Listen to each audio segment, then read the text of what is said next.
Hello বন্ধুরা, শম্পার সাতঘর channel নিয়ে হাজির হয়ে গেছি তোমাদের সামনে।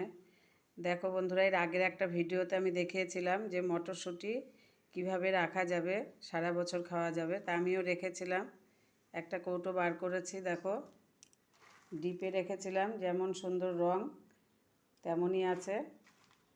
তো এখান থেকে কিছুটা নিয়ে আজকে তরকারি করব।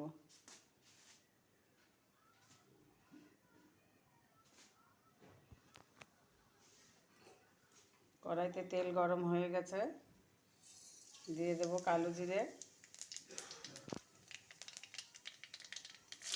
কাঁচা লঙ্কা,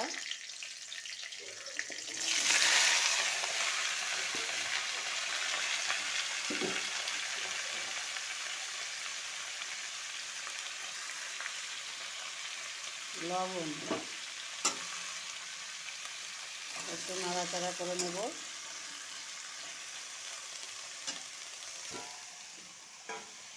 এগুলো যেহেতু বরফ হয়ে গেছে, একটু জলে ভিজিয়ে তারপরে দিতে হবে।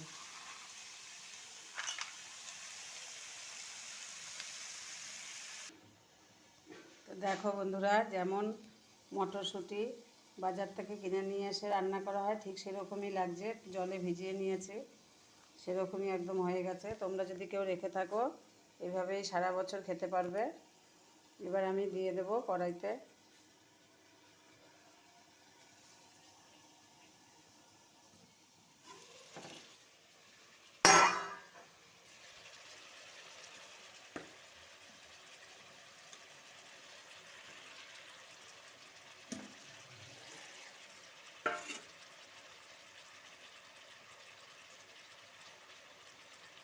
দিয়ে দেবো একটু হলুদ,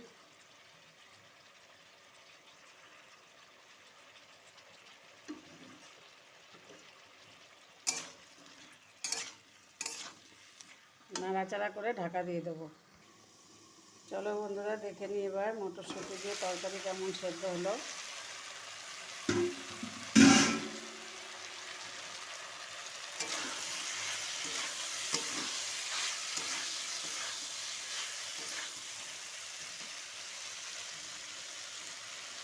দেখো বন্ধুরা, শীতের দিনে যেরকম টাটকা মটরশুঁটি পাওয়া যায়, ঠিক সেরকমই লাগবে।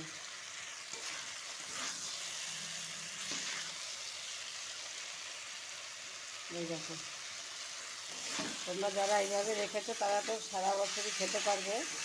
যারা রাখোনি, সামনের বছর এইভাবে রেখে দেবে।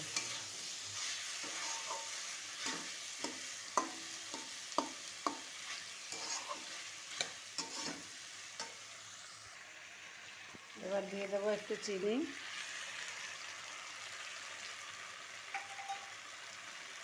সামান্য একটু জল।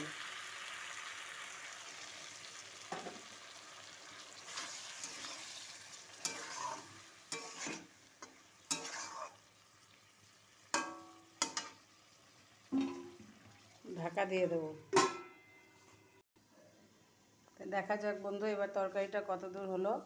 দেখো কত সুন্দরভাবে আমি রেখেছিলাম, শীতের সময় এরকমভাবে 2 কৌটো রেখেছিলাম। এখন যখন মনে হয় একটু একটু করে বার করে খাই।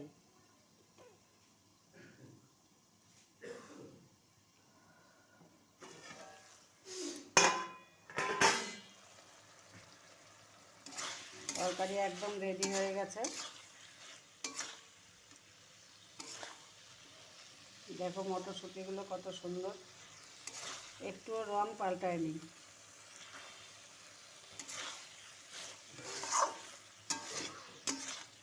এবার নামিয়ে নেব।